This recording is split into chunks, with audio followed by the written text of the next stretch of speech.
When you buy a Bitcoin, you're buying 1/21 millionth of all the money on the network. Would you want to own 1/21 millionth of all the money in the world in 10 years, 20 years, 100 years, 1,000 years, 10,000 years? This may be one of the most important videos I've ever made on Bitcoin and the importance of Bitcoin. And I'm going to show you today how Bitcoin benefits the average person, but not only benefits the average person, could save the average person in the long term and could put you and your family in the position to gain financial freedom to the likes that American citizens and global citizens may never see again in this lifetime. We are about to witness the changing of a world order, and as the founder of Cardano, Charles Hoskinson, puts it, the next 10 years will be the greatest years of change in human history. By 2030, this world is going to change on a dime, and everything will be different in the blink of an eye. And what you do next may determine how generations to come in your family are affected. So this is so important. So in this video, we're going to examine how Michael Saylor, the CEO of MicroStrategy, one of the companies that holds the most Bitcoin in the world, breaks that down so you understand just why Bitcoin is the superior form of money when you stack it up and compare it against stocks, real estate, gold, and other assets that are weaker money, and why Bitcoin will not only help you preserve your wealth, but grow your wealth over time. So it's time to get your family on the Bitcoin standard so you're not squeezed out by the cruelest tax in the world that is inflation. Stay tuned to the end. At the end of this video, I'm going to link the part 2 in this series to the more short-term view on why Bitcoin is essential right now and why you've got about 6 months to stack those sats, meaning accumulate as much Bitcoin as possible. So without further ado, let's dive right into it. So to kick things off, let's examine just exactly why Michael Saylor says that Bitcoin is highly beneficial to the middle class and why the middle class would want to invest in Bitcoin. Bitcoin represents perfect property rights. Let's check it out. So Bitcoin represents property rights, or the right to purchase perfect property that is maintainable, right? It's low cost to maintain. It's indestructible. You know, the rain doesn't melt it. Tornadoes don't destroy it. And it's scalable. You can buy it with your weekly paycheck. And if it's liquid, you can sell it. Try selling it 1/100th of a building. Not so easy. You want to mortgage the building? Well, you can, a building in Kansas City, you could mortgage to a bank that deals in Kansas City real estate. But if you're Turkish and you have a building in Istanbul, there's only just a small number of banks in the world that will give you a mortgage on that. The mortgage will be in lira. The lira is losing 30 to 40% of its value a year. You got a problem. So Bitcoin represents global digital property. You can take it anywhere on earth. You can hold it for 100 years. In theory, you can hold it for 1,000 years. So you can take a very long view. And how many banks will want your Bitcoin? Well, you see what's going on right now is there's a French bank that wants to custody Bitcoin. There's a German bank that wants to custody Bitcoin. There's a Singapore bank that wants to custody Bitcoin. The banks in the UAE are getting into the business. The banks in Spain are getting into the business. The banks in the US are getting into the business. Right? And on the other hand, none of those banks want to give you a mortgage on your house in Arkansas. Only a local bank in Arkansas is going to get into that, right? So Bitcoin represents a pure economic asset. It doesn't have the liabilities that come with securities and other forms of property and other commodities. And it's simple, and that's why it appeals to the middle class. I don't have a better solution for you if you're a working person on a salary and you want to take control of your own economic destiny. So the key points Michael Saylor makes here is if you're in the working class and you want to take control of your economic destiny, Bitcoin is the answer. Bitcoin represents portable digital property that is maintainable, indestructible, scalable, meaning you can buy small portions every week, aka dollar cost averaging, and liquid. You can sell it at any time. It is the purest form of property. And then he begs you to consider the question, how many banks are going to want your Bitcoin versus how many places can you get a mortgage for the specific place that you bought in a specific corner of the world with that currency? This is a global scale and it's easy. It's much less headache. So there's so many reasons as to why you should start looking into this asset. Let's continue. So in this next clip, we're going to examine just how your money is disappearing over time and losing purchasing power in different forms of commodities, securities, and investments. It will actually blow your mind. So you're a normal person and you want to save money for retirement or to give to your kids. So you put it in a savings account, you get 5% interest. The monetary inflation rate is 7 or 8 or 9%. You got a negative real yield of 3%. If you end up with a negative real yield of 3.5%, then over 100 years, $1 million saved is worth $30,000. Okay, and so for the average person, saving money in bonds with a 3.5% or 4% interest rate when the currency expands at 7 or 8, that's a losing proposition. You lose 97% of your wealth over the course of 3 generations. So clearly, bonds don't work, right? And savings accounts don't work. So the next question is, do I just put all my excess money in the S&P index? Well, traditionally, the money supply in the US is expanding at 7% and the S&P index is going up at 7%. So if you save $1 million over the course of your life and you put it all in the S&P index, then in 100 years, it'll be worth $1 million. So that's wealth preservation, but you're not doing any better than that. And that just kind of assumes that that the S&P 500 is going to be relevant for 100 years and you can stick around the country. But it's like treading water. The next issue is, well, so what I put in real estate? If you buy real estate, you're an average person. Can you buy a building? Probably not. Can you buy a warehouse? Not easy. Maybe if you're a rich family, you buy warehouses, right? Rich families buy warehouses, city blocks, and buildings, but the middle class person doesn't. So how do you buy $4,000 worth of a building? Can't. Okay. So the issue there is your property rights are inferior when you're buying shares of stock or a security versus the underlying property. If you own the building, you can mortgage the building, sell the building, upgrade the building, build 10 floors above the parking lot that the building has. You can develop the building. When you own a share in a REIT that owns the building, like you own 1/100th of the building, you don't have any of those rights.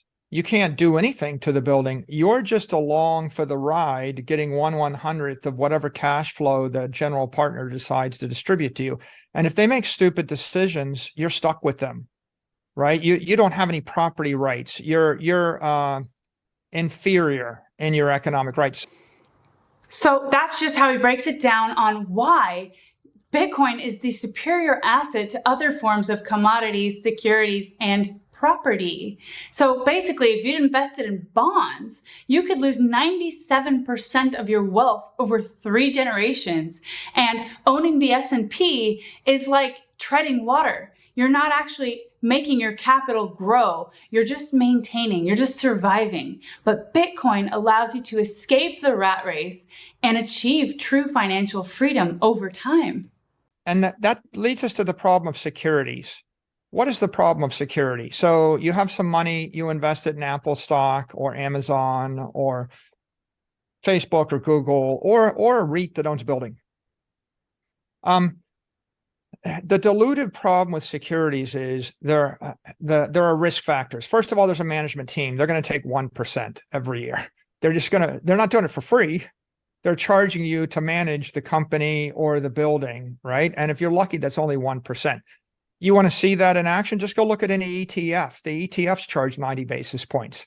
If you want to put money into a Bitcoin, BITO or whatever, they'll charge you 90 basis points. just as the management fee. So about 1%.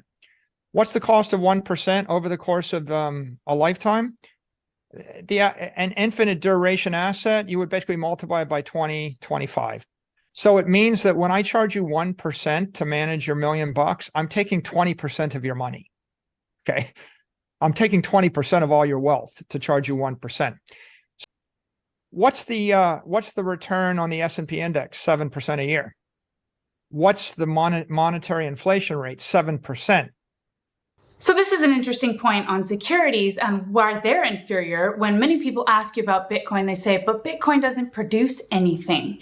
Well, as you can see now, after Michael Saylor's explanation, securities carry a lot more counterparty risk involved. And not only that, but if you're going to pay a 1% management fee on the securities over the course of your lifetime, if you're lucky, then you multiply that by 20 to 25 to get the actual lifetime charge, what it would accumulate to over time, which would be about 20% of your wealth in your lifetime just to manage those securities for you.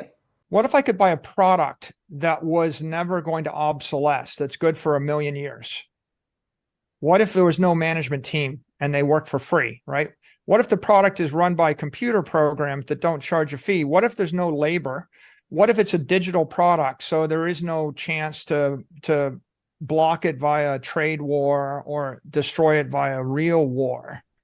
What if it was an indestructible, immortal, incorruptible product? Well, when you buy a Bitcoin, you're buying 1/21 millionth of all the money on the network, or all the money in the world that's ever going to be on that network. Okay, so would you want to own 1/21 millionth of all the money in the world in 10 years, 20 years, 100 years, 1,000 years, 10,000 years? The product's not obsolescing. It's 1/21 millionth of everything, you see. So as you can see, Bitcoin represents pure digital global property without all of the risk and the headache that investing into other commodities and assets will give you over time, even securities. Bitcoin is a set it and forget it play that has the power to change the course of your entire life and generations to come.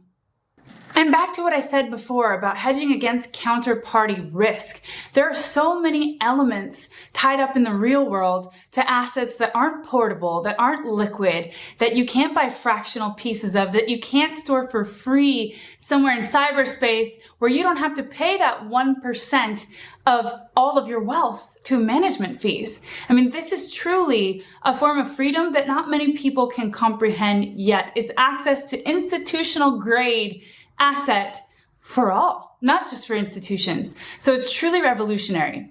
And now we're going to examine in this last part of the video back again just exactly why Bitcoin benefits the average person. To your question, right? How's the middle class family benefit from this? Well, Bitcoin represents pure digital property, global property. It doesn't have the dilutive elements of a security. It doesn't have the dilutive elements of a currency or a credit instrument or debt instrument. It doesn't have the dilutive elements of property, right? You want to buy a second apartment, an Airbnb. Okay, well, fine. Someone may move into it and trash it. You may have a renter that doesn't pay the bill. You may get rent controlled by the city. You may actually have a tornado hit it and trash it.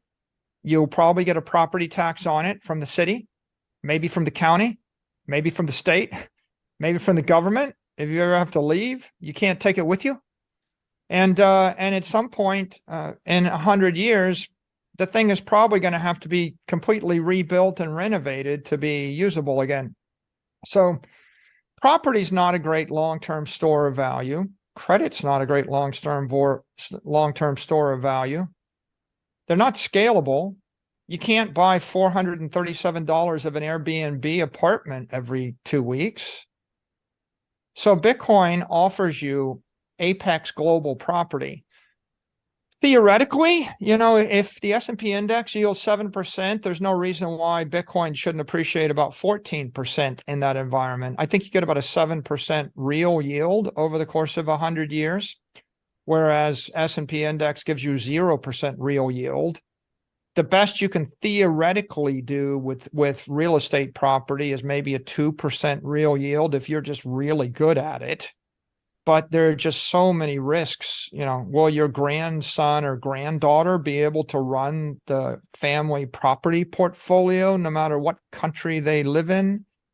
And are you sure that any of 10,000 politicians aren't going to pass a law to destroy your property values sometime in the next 100 years? Think back from 1900 to the year 2000.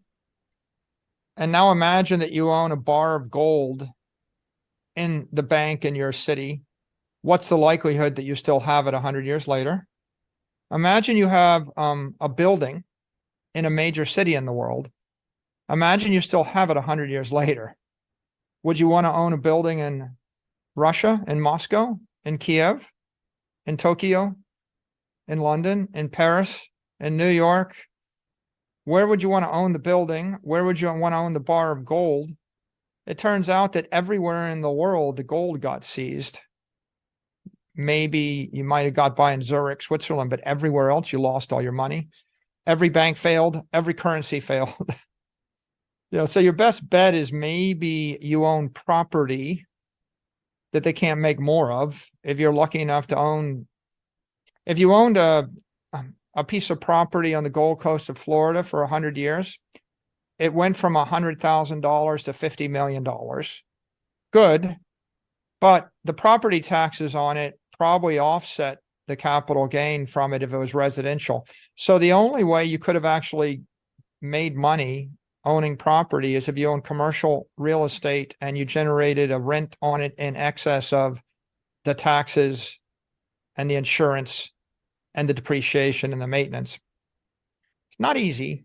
So I hope you have a better understanding now of just exactly why you should have some exposure to Bitcoin, why you should learn as much as you possibly can, tell all your family and friends, because now is the time to take advantage of this opportunity. In the next video of this two-part series, I'll be going over the average yield over time for Bitcoin and how the middle class is quickly getting price out of Bitcoin, and why now is maybe your last chance to accumulate at a price that is affordable for the average income in America.